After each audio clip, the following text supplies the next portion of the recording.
Hi there, it's Fox, and today I'm going to be reading Harry Potter and the Philosopher's Stone, Chapter 1, The Boy Who Lived. Chapter 1, The Boy Who Lived. Mr. and Mrs. Dursley of number 4, Privet Drive, were proud to say that they were perfectly normal, thank you very much. They were the last people you'd expect to be involved in anything strange or mysterious, because they just didn't hold with such nonsense. Mr. Dursley was the director of a firm called Grunnings, which made drills. He was a big, beefy man with hardly any neck, although he did have a very large mustache. Mrs. Dursley was thin and blonde and had nearly twice the usual amount of neck, which came in very useful as she spent so much of her time craning over garden fences, spying on the neighbors. The Dursleys had a small son called Dudley, and in their opinion there was no finer boy anywhere. The Dursleys had everything they wanted, but they also had a secret, and their greatest fear was that somebody would discover it. They didn't think they could bear it if anyone found out about the Potters. Mrs. Potter was Mrs. Dursley's sister, but they hadn't met for several years. In fact, Mrs. Dursley pretended she didn't have a sister, because her sister and her good-for-nothing husband were as un-Dursleyish as it was possible to be. The Dursleys shuddered to think what the neighbors would say if the Potters arrived in the street. The Dursleys knew that the Potters had a small son too, but they had never even seen him. This boy was another good reason for keeping the Potters away. They didn't want Dudley mixing with a child like that. When Mr. and Mrs. Dursley woke up on the dull, gray Tuesday our story starts, there was nothing about the cloudy sky outside to suggest that strange and mysterious things would soon be happening all over the country. Mr. Dursley hummed as he picked out his most boring tie for work, and Mrs. Dursley gossiped away happily as she rustled a screaming Dudley into his high chair. None of them noticed a large, tawny owl flutter past the window. At 8:30, Mr. Dursley picked up his briefcase, pecked Mrs. Dursley on the cheek, and tried to kiss Dudley goodbye, but missed, because Dudley was now having a tantrum and throwing his cereal at the walls. "Little tyke," chortled Mr. Dursley as he left the house. He got into his car and backed out of number 4's drive. It was on the corner of the street that he noticed the first sign of something peculiar. A cat, reading a map. For a second, Mr. Dursley didn't realize what he had seen, and he jerked his head around to look again. There was a tabby cat standing on the corner of Privet Drive, but there wasn't a map in sight. What could he have been thinking of? It must have been a trick of the light. Mr. Dursley blinked and stared at the cat. It stared back. As Mr. Dursley drove around the corner and up the road, he watched the cat in his mirror. It was now reading the sign that said Privet Drive. No, looking at the sign. Cats couldn't read. Mr. Dursley gave himself a little shake and put the cat out of his mind. As he drove toward town, he thought of nothing except a large order of drills he was hoping to get that day.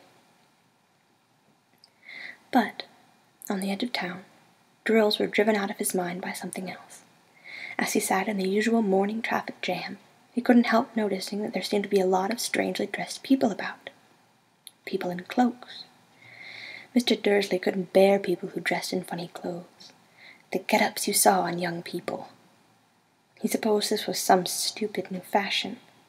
He drummed his fingers on the steering wheel, and his eyes fell on a huddle of those weirdos standing quite close by. They were whispering excitedly together. Mr. Dursley was enraged to see that a couple of them weren't young at all. Why, that man had to be older than he was, and wearing an emerald green cloak. The nerve of him! But then, it struck Mr. Dursley that this was probably some silly stunt. These people were obviously collecting for something.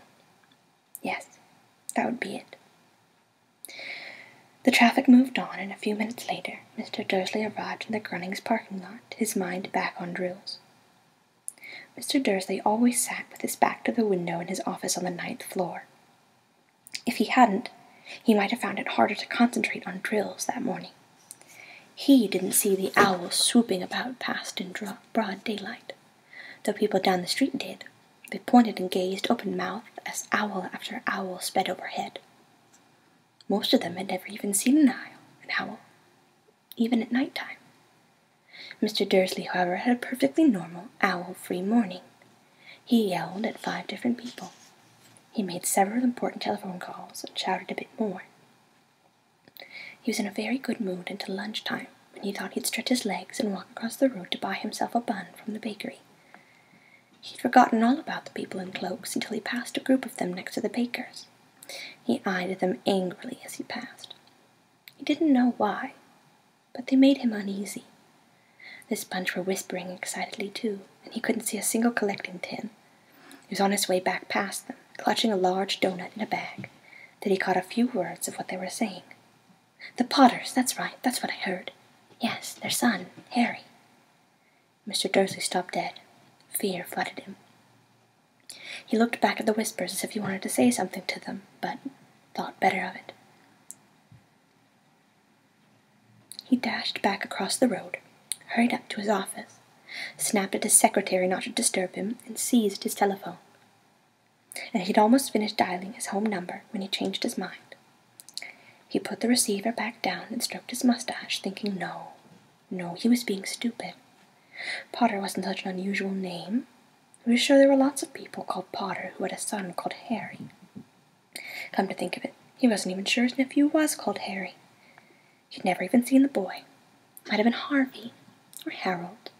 There was no point in worrying Mrs. Dursley. She always got so upset at any mention of her sister. He didn't blame her, if he'd had a sister like that. But all the same, those people in cloaks. He found it a lot harder to concentrate on drills that afternoon, and when he left the building at 5 o'clock, he was still so worried that he walked straight into someone just outside the door. "Sorry," he grunted, as the tiny old man stumbled and almost fell. It was a few seconds before Mr. Dursley realized that the man was wearing a violet cloak. He didn't seem all upset about being almost knocked to the ground.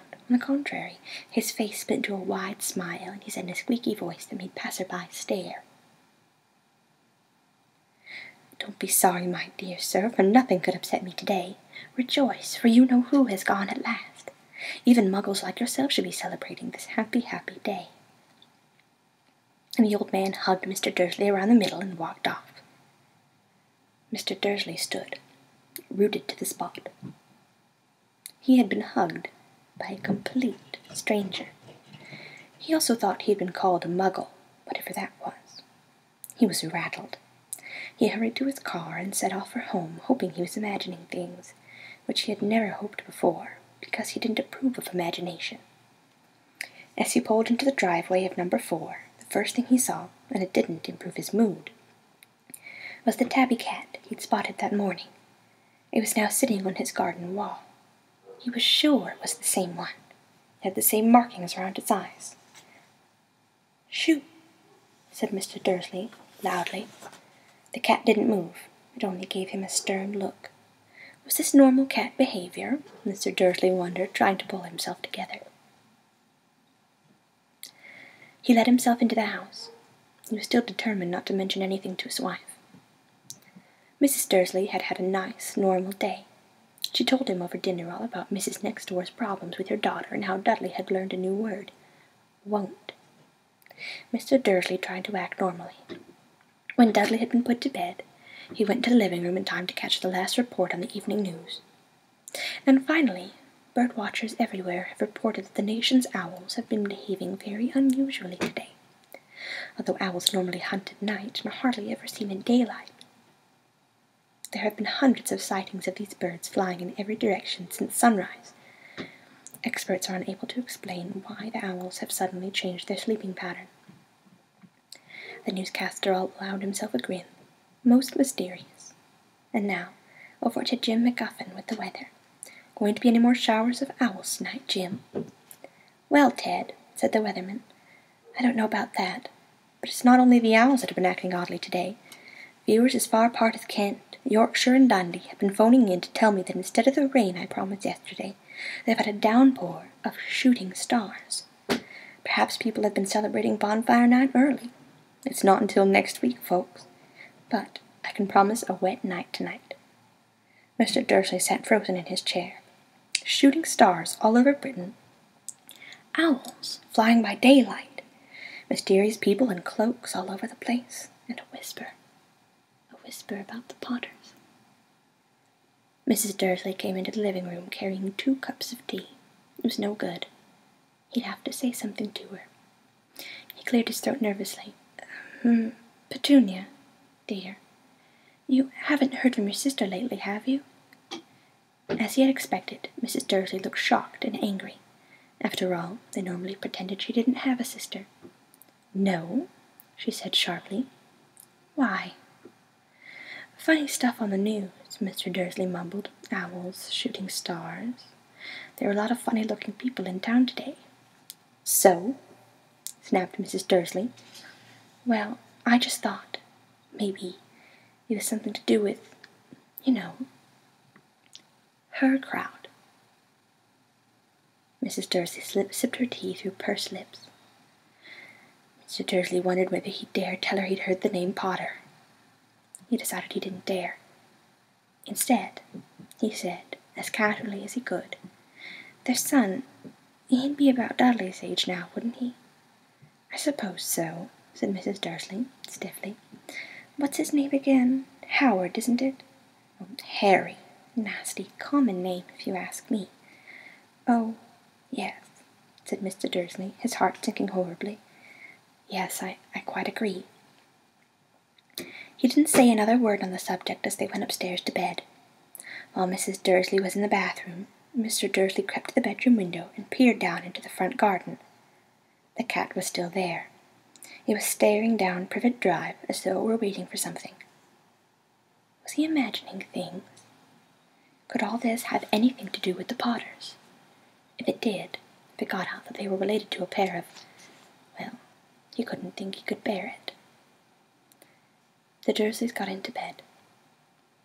Mrs. Dursley fell asleep quickly, but Mr. Dursley lay awake, turning it all over in his mind. His last comforting thought before he fell asleep was that even if the Potters were involved, there was no reason for them to come near him and Mrs. Dursley. The Potters knew very well that he and Petunia thought about them and their kind. He couldn't see how he and Petunia could get mixed up in anything that might be going on. He yawned, turned over. It couldn't affect them. Oh, how very wrong he was. Mr. Dursley might have been drifting into an uneasy sleep, but the cat on the wall outside was showing no sign of sleepiness. It was sitting as still as a statue, its eyes fixed unblinkingly in the far corner of Privet Drive. It didn't so much as quiver when a car door slammed in the next street, nor when 2 owls swooped overhead. In fact, it was nearly midnight before the cat moved at all. A man appeared on the corner the cat had been watching. Appeared so suddenly and silently you thought he'd just popped out of the ground. The cat's tail twitched and its eyes narrowed. Nothing like this man had ever been seen on Privet Drive. He was tall, thin, and very old, judging by the silver of his hair and his beard, which were both long enough to tuck into his belt. He was wearing long robes, a purple cloak that swept the ground, and high-heeled, buckled boots. His blue eyes were light, bright, and sparkling behind half-moon spectacles, and his nose was very long and crooked, as though it had been broken at least twice. This man's name was Albus Dumbledore. Albus Dumbledore didn't seem to realize that he had just arrived on a street where everything from his name to his boots was unwelcome. He was busy rummaging in his cloak, looking for something, but he did seem to realize he was being watched, because he looked up, suddenly, at the cat, which was still staring at him from the other end of the street. For some reason, the sight of the cat seemed to amuse him. He chuckled and muttered, "I should have known." He found what he was looking for in his inside pocket. It seemed to be a silver cigarette lighter.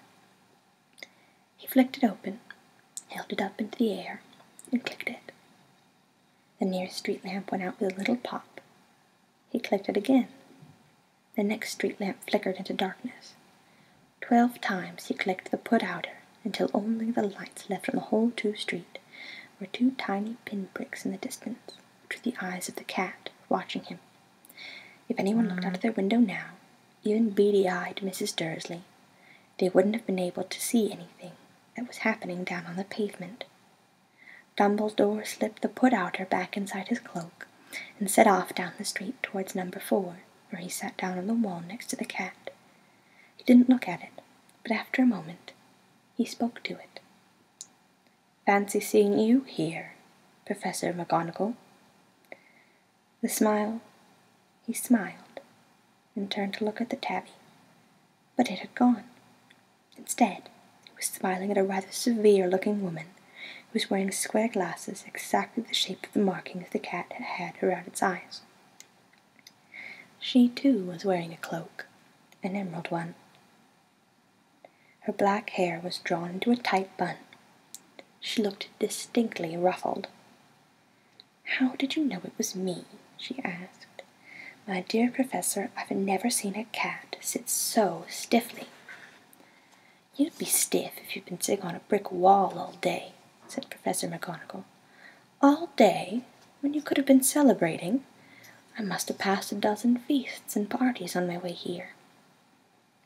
Professor McGonagall sniffed angrily. "Oh, yes, everyone's celebrating all right," she said impatiently. "You'd think they'd be a bit more careful. But no, even the Muggles have noticed something's going on. It was on their news." She jerked her head back at the Dursleys' dark living-room window. "I heard it. Flocks of owls. Shooting stars? Well, they're not completely stupid.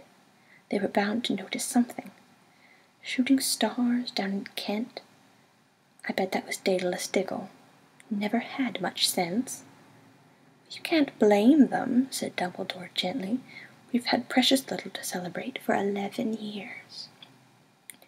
"I know that," said Professor McGonagall irritably, "but that's no reason to lose our heads. People are being downright careless, out on the streets in broad daylight, not even dressed in Muggle clothes, swapping rumours." She threw a sharp, sideways glance at Dumbledore here, as though hoping he was going to tell her something. But he didn't, so she went on. "A fine thing it would be if, on the very day you-know-who seems to have disappeared at last, the Muggles found out about us all." "Suppose he really has gone, Dumbledore?" "It certainly seems so," said Dumbledore. "We have much to be thankful for. Would you care for a lemon drop?" "A what?" "A lemon drop. They're a kind of Muggle sweet I'm rather fond of." "No, thank you," said Professor McGonagall coldly, as though she didn't think this was the moment for lemon drops. "As I say, even if you-know-who has gone, my dear Professor, surely a sensible person like yourself can call him by his name. All this you-know-who nonsense. For 11 years I've been trying to persuade people to call him by his proper name. Voldemort." Professor McGonagall flinched, but Dumbledore, who was unsticking 2 lemon drops, seemed not to notice. "It all gets so confusing if we keep saying you-know-who. I'd never seen any reason to be frightened of saying Voldemort's name." "I know you haven't," said Professor McGonagall, sounding half exasperated, half admiring. "But you're different. Everyone knows you're the only one you-know-who— Oh, all right, Voldemort was frightened of." "You flatter me," said Dumbledore calmly. "Voldemort had powers I will never have, only because you're too, well, noble to use them. It's lucky it's dark. I haven't blushed so much since Madame Pomfrey told me she liked my new earmuffs." Professor McGonagall shot a sharp look at Dumbledore and said, "The owls are nothing next to the rumours that are flying around. You know what everyone's saying? About why he disappeared? About what finally stopped him?" It seemed that Professor McGonagall had reached the point she was the most anxious to discuss, the real reason she had been waiting on a cold, hard wall all day. for neither as a cat nor as a woman had she fixed Dumbledore with such a piercing stare as she did now. It was plain that whatever everyone was saying, she was not going to believe it until Dumbledore told her it was true. Dumbledore, however, was choosing another lemon drop and did not answer. "What they're saying," she pressed on, "is that last night Voldemort turned up at Godric's Hollow. He went to find the Potter. The rumor is that Lily and James Potter are that they're dead." Dumbledore bowed his head. Professor McGonagall gasped. "Lily and James, I can't believe it. I didn't want to believe it. Oh, Albus." Dumbledore reached out and patted her on the shoulder. I know, he said heavily. Professor McGonagall's voice trembled as she went on. "That's not all. They're saying he tried to kill the Potter's son, Harry, but he couldn't. He couldn't kill that little boy. No one knows why or how, but they're saying that when he couldn't kill Harry Potter, Voldemort's power somehow broke, and that's why he's gone." Dumbledore nodded glumly. It's true?" faltered Professor McGonagall. "After all he's done, all the people he's killed, he couldn't kill a little boy? It's just astounding. Of all the things to stop him. But how in the name of heaven did Harry survive?" "We can only guess," said Dumbledore. "We may never know." Professor McGonagall pulled out a lace handkerchief and dabbed at her eyes beneath her spectacles. Dumbledore gave a great sniff as he took a golden watch from his pocket and examined it. It was a very odd watch. It had 12 hands, but no numbers. Instead, little planets were moving around the edge. It must have made sense to Dumbledore, though, because he put it back in his pocket and said, "Hagrid's late. I suppose it was he who told you I'd be here by the way?" "Yes," said Professor McGonagall, "and I don't suppose you're going to tell me why you're here, of all places." "I've come to bring Harry to his aunt and uncle, to the only family he has left now." You can't mean the people who live here," cried Professor McGonagall, jumping to her feet and pointing at number 4. "Oh, Dumbledore, you can't. I've been watching them all day. Couldn't find 2 people who were less like us. And they've got this son. I saw him kicking his mother all the way up the street, screaming for sweets. Harry Potter, come and live here?" "It's the best place for him," said Dumbledore firmly. "His aunt and uncle will be able to explain everything when he's older. I've written them a letter." "A letter?"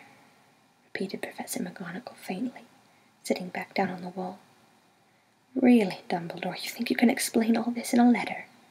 These people will never understand him. He'll be famous. A legend. I wouldn't be surprised if today was known as Harry Potter Day in the future.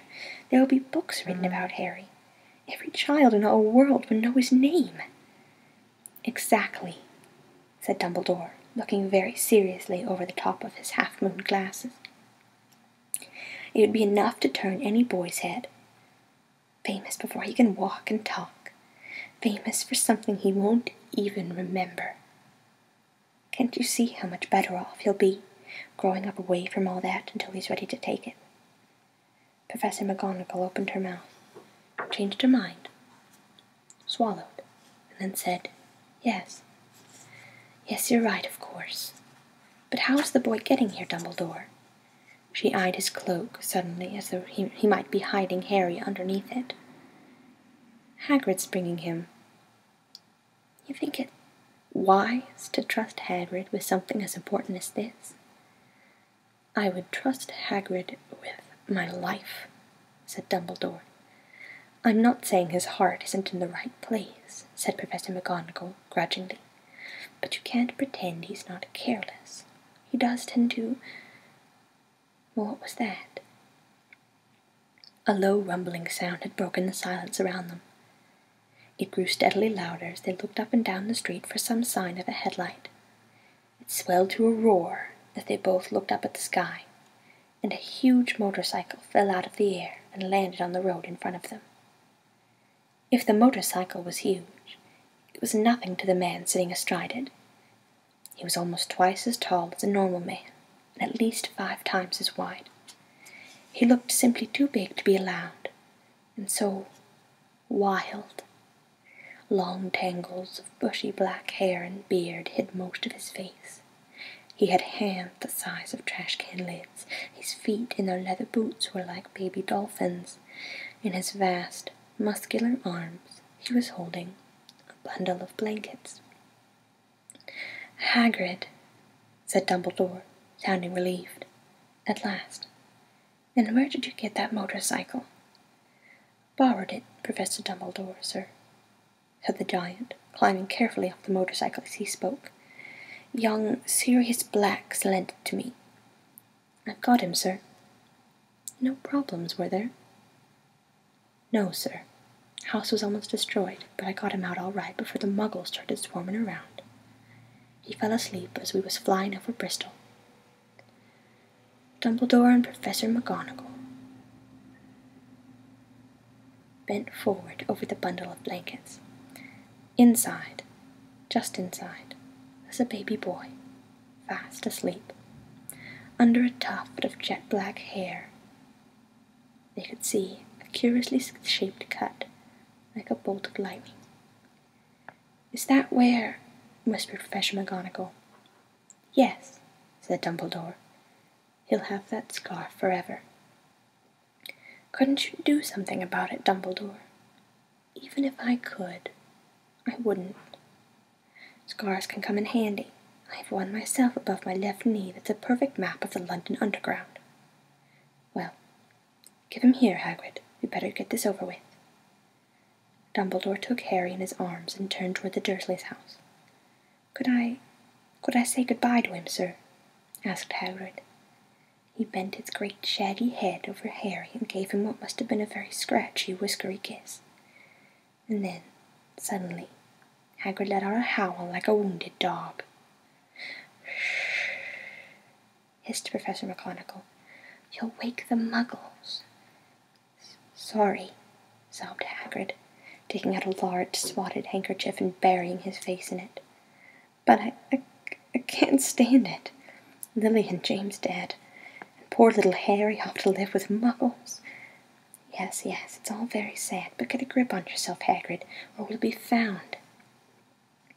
Professor McGonagall whispered, patting Hagrid gingerly on the arm as Dumbledore stepped over the low garden wall and walked to the front door. He laid Harry gently on the doorstep, took a letter out of his cloak, tucked it inside Harry's blankets, and then came back to the other two. For a full minute the 3 of them stood and looked at the little bundle. Hagrid's shoulders shook. Professor McGonagall blinked furiously, and the twinkling light that usually shone from Dumbledore's eyes seemed to have gone out. "Well," said Dumbledore finally, "that's that. We have no business staying here. We may as well go and join the celebrations." "Yeah," said Hagrid in a very muffled voice. "I'll be taking Sirius's bike back. Good night, Professor McGonagall. Professor Dumbledore, sir." Wiping his streaming eyes on his jacket sleeve, Hagrid swung himself onto the motorcycle and kicked the engine into life. With a roar, it rose into the air and off into the night. "I shall see you soon, I expect, Professor McGonagall," said Dumbledore, nodding to her. Professor McGonagall blew her nose in reply. Dumbledore turned and walked back down the street. On the corner, he stopped and took out the silver put-outer. He clicked it once, and 12 balls of light sped back to the street lamp so that Privet Drive glowed suddenly orange. You could make out a tabby cat slinking around the corner at the other end of the street.